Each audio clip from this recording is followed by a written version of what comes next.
Olá! Hoje nós vamos para o capítulo 16 do Evangelho segundo Marcos. É o último capítulo. O Evangelho de Marcos tem somente 16 capítulos e você percorreu comigo todos esses capítulos onde Marcos, de uma maneira muito concisa, ele relata todos os fatos, respondendo principalmente a sua primeira pergunta, quem é Jesus? Aliás, interessante você lembrar que Marcos inicia o seu evangelho no primeiro capítulo de Marcos, no comecinho, ele já começa dizendo: princípio da boa nova de Jesus Cristo, Filho de Deus, conforme está escrito pelo profeta Isaías. Então, ou seja, Marcos tem um objetivo muito claro: mostrar Jesus como Filho de Deus, Messias, Salvador. E o evangelho dele, bastante curto, vem trazer essa resposta. Mesmo sendo curto, Marcos não deixa passar nenhum detalhe. E ele, em todo o seu evangelho, conta com precisão tudo aquilo que aconteceu na vida de Jesus, mas sempre com aquela perspectiva de mostrar quem é Jesus. Quem é Jesus?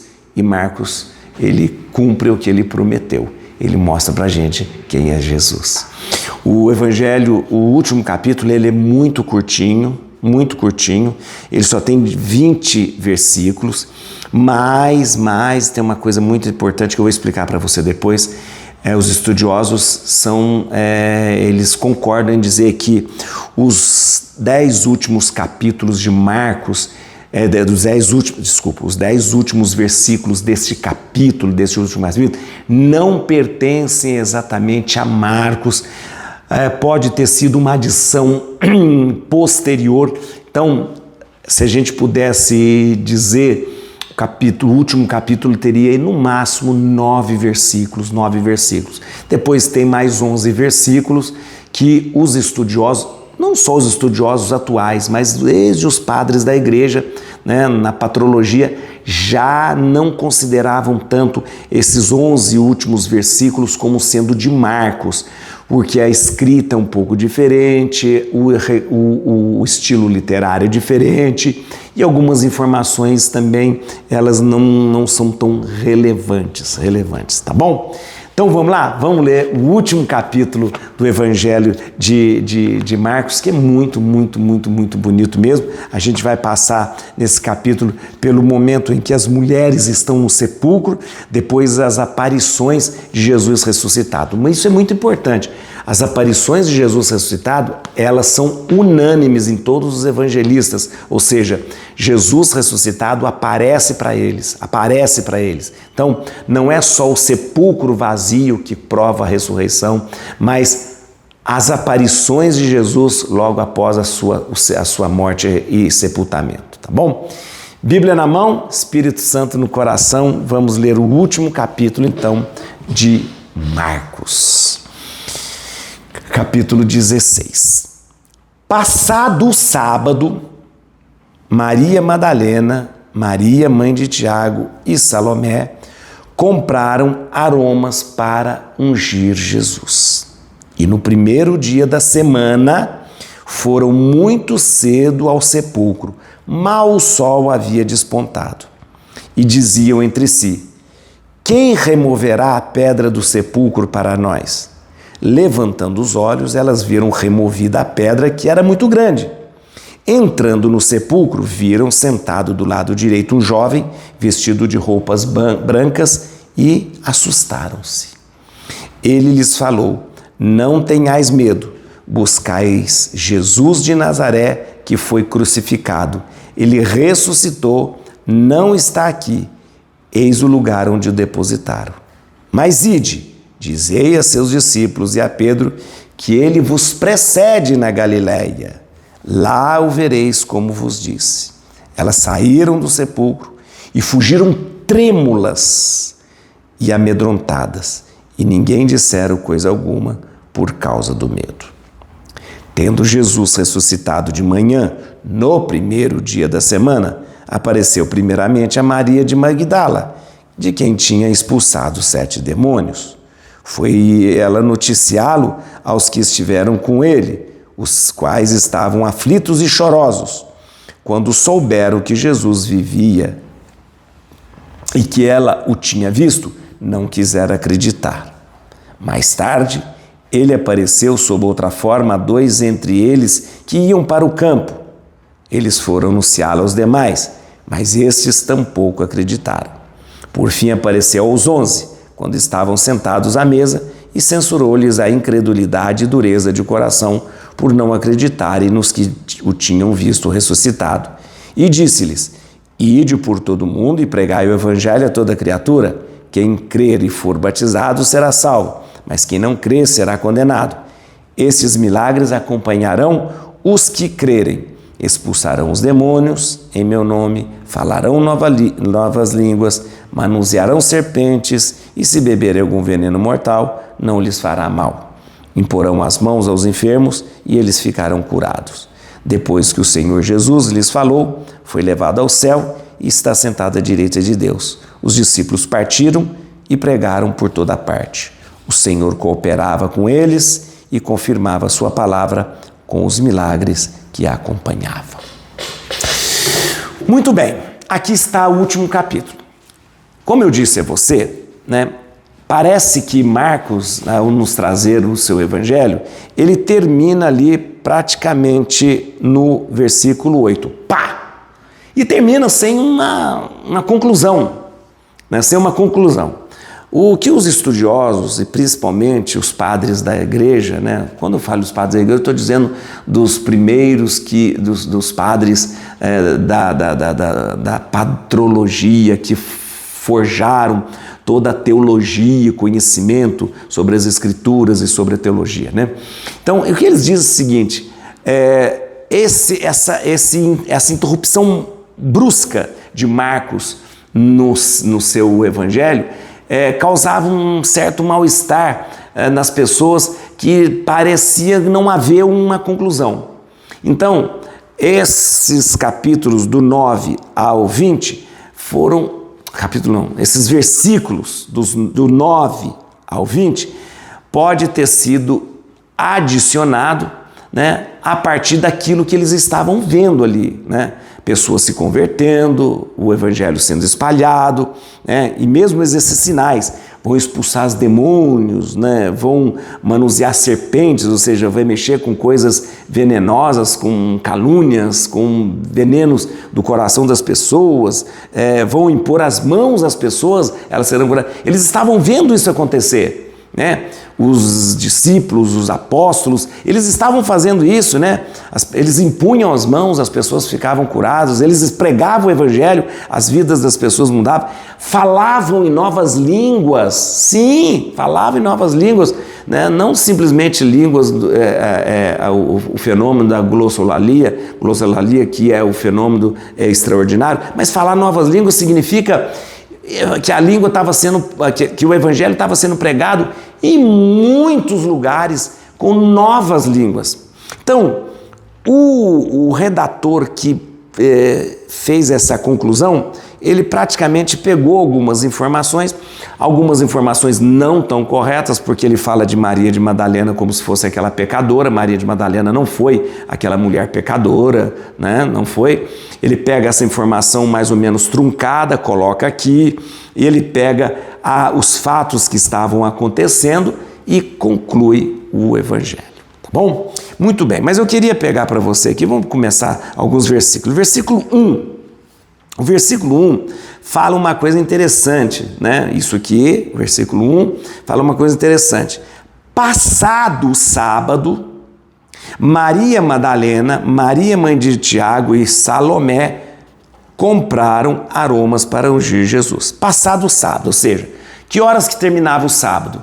Com o pôr do sol do sábado. Você sabe que o dia para o judeu começa com o pôr do sol, do dia anterior. Então, quando é que termina o sábado? O sábado termina quando o sol se põe. Então, passado o sábado, ou seja, depois que o sol se pôs no sábado, passou o sábado, Maria Madalena, Maria mãe de Tiago e Salomé compraram aromas. Então, Jesus foi sepultado na sexta-feira, né? Ontem.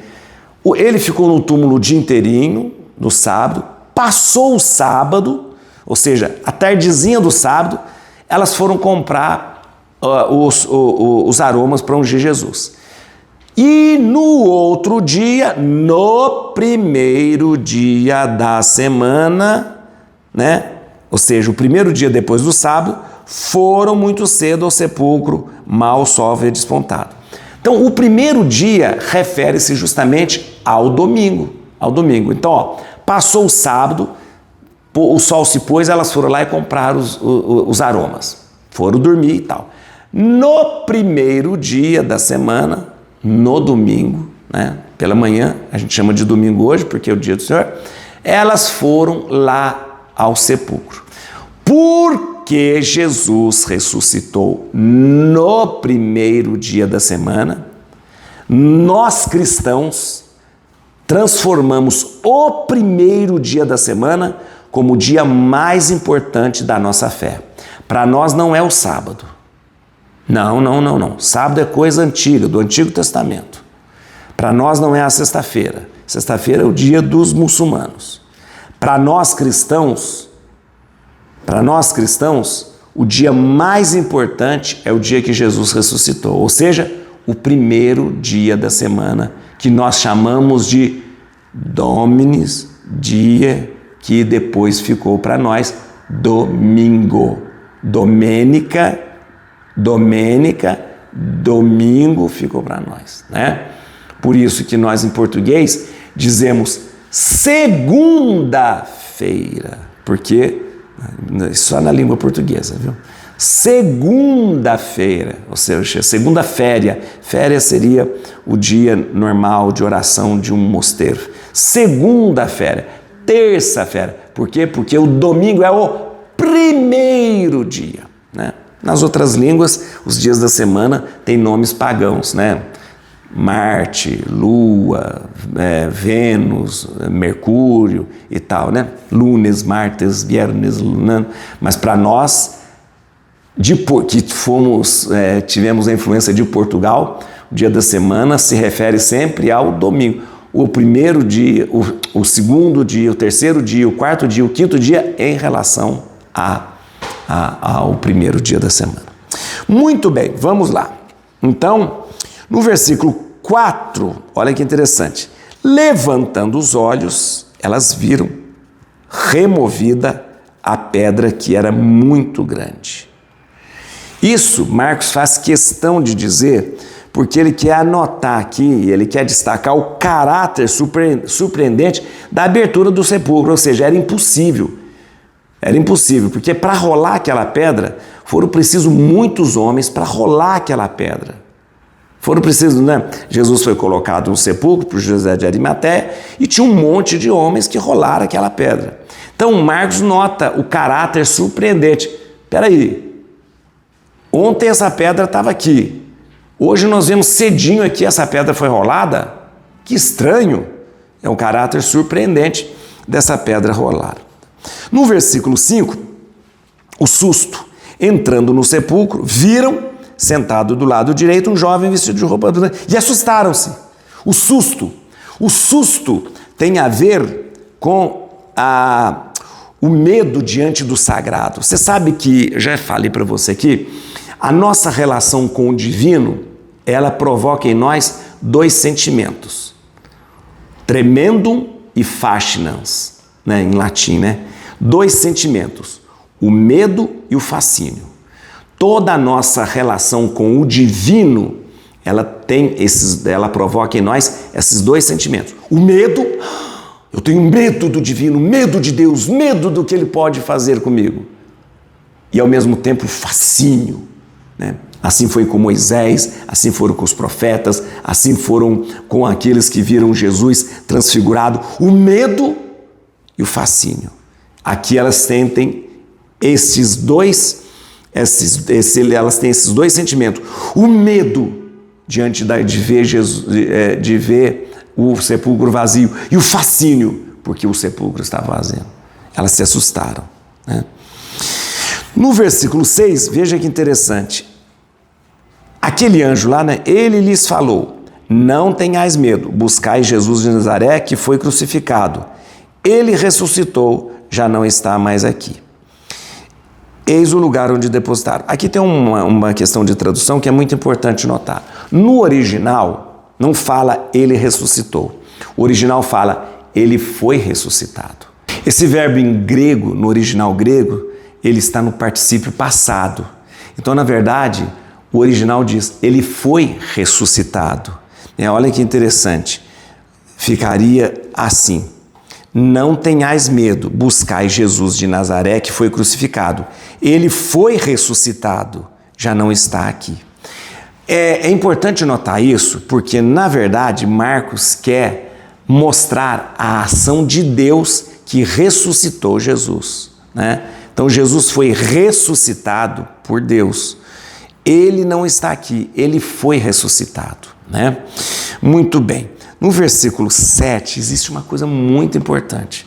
Olha, não há como negar a liderança de Pedro, né, entre os 12. Não há como negar o primado de Pedro. Não há como negar que Jesus escolheu Pedro como líder, que escolheu Pedro como chefe, que Jesus escolheu e confiou Pedro à sua igreja. Não há como negar. E veja que interessante no versículo 7. Mas ide, ele diz, dizei a seus discípulos e a Pedro que ele vos precede na Galiléia. Ou seja, diga para todo mundo, mas diga a Pedro, sobretudo, que ele vos precede na Galiléia. Pedro é colocado aqui por quê? Porque este evangelho, gente, preste atenção numa coisa que é muito importante. Ele foi escrito muito próximo de todos os acontecimentos de Jesus. Foi o primeiro evangelho a ser escrito. É o evangelho que traz para a gente toda a formação da igreja primitiva. Então, ao escrever esse evangelho, Pedro já era uma figura central na igreja primitiva. Ou seja, toda a igreja que nascia estava ao redor de Pedro. Por isso, o autor do evangelho coloca Pedro aqui. Por quê? Porque Pedro já é uma figura central na igreja primitiva.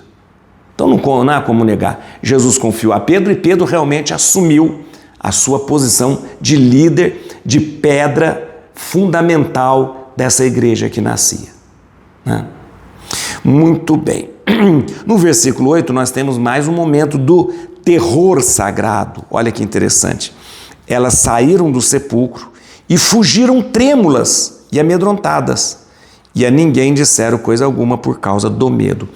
Mais uma vez o medo, né? Quem estuda teologia, quem estuda aí, aprofunda na filosofia da religião e tal, sabe que o terror sagrado faz parte da experiência de Deus. Ou seja, a pessoa que entra em contato com Deus, ela tem medo, ela tem o terror sagrado, ficaram com muito medo. Apesar de ficarem fascinadas, elas tinham medo, né? Muito bem, como eu disse para você, aí nós passamos para o versículo 9, que vem com algumas informações, como eu disse, truncada, falando de Maria Madalena, de quem tinha expulsado 7 demônios. Isso não é uma afirmação correta, né? Maria Madalena não era uma prostituta, Maria Madalena era uma discípula de Jesus, né? É uma confusão com as Marias do Evangelho, né? Com a pecadora, com a Maria do Evangelho, com a Maria que expulsa 7 demônios, com a Maria, né? Então há uma confusão, do Evangelho. Essa confusão devia estar na cabeça das pessoas ali no começo da igreja, e este autor deste epílogo, que vai do versículo 9 ao versículo 20, podia ter algumas informações desencontradas, mas na verdade o objetivo aqui é dar uma conclusão para o Evangelho. Muitos estudiosos afirmam, né, que o Evangelho termina ali no versículo 8 e que de 9 a 20 são adições, né, tardias, e essas adições tardias, elas expressam o que a comunidade já está vivendo, né? Ou seja, a comunidade já está vivendo esta missionariedade dos cristãos, ou seja, indo por todo o mundo pregar o Evangelho. Então aqui diz: ide por todo mundo e pregai o Evangelho a toda criatura. Isso já estava acontecendo, né? Quem crer e for batizado será salvo. Vão acompanhar os sinais, os milagres acompanharão, vão expulsar demônios. Eles estavam vendo acontecer isso, né? Os cristãos, os discípulos, né? Os apóstolos, eles estavam expulsando o mal dos lugares, expulsando demônios. Eles estavam falando em nova língua, significa eles estavam em várias partes do mundo falando da boa nova nas várias línguas que existiam, né? Vão impor as mãos. Eles viam os discípulos fazendo isso, impondo as mãos e curando as pessoas. Então, tudo aquilo que estava acontecendo depois da ressurreição de Jesus, eles colocam esses textos adicionais são colocados aqui, né, justamente como uma maneira de concluir o Evangelho. E assim a gente conclui o Evangelho de Marcos, trazendo para a gente a grande certeza de que Jesus é o Filho de Deus, o Salvador, o Messias. É isso que Marcos queria nos mostrar. É isso que Marcos nos traz de uma forma muito clara. Terminou o Evangelho de Marcos, olha aí que beleza! Você está formado agora no Evangelho de Marcos, agora sabe tudo. Mateus, Marcos, veja só, receba o seu diploma do Evangelho de Marcos aí, parabéns para você, parabéns para você. Prepare o seu coração, porque nós vamos começar já Lucas, né? Um evangelho maravilhoso, evangelho da misericórdia, evangelho das parábolas da misericórdia, né? Vamos lá, vamos logo para Lucas. E parabéns a você. Eis a cruz do Senhor, presenças inimigas fugir. Venceu o leão, tribo de Judá, raiz de Davi. Aleluia.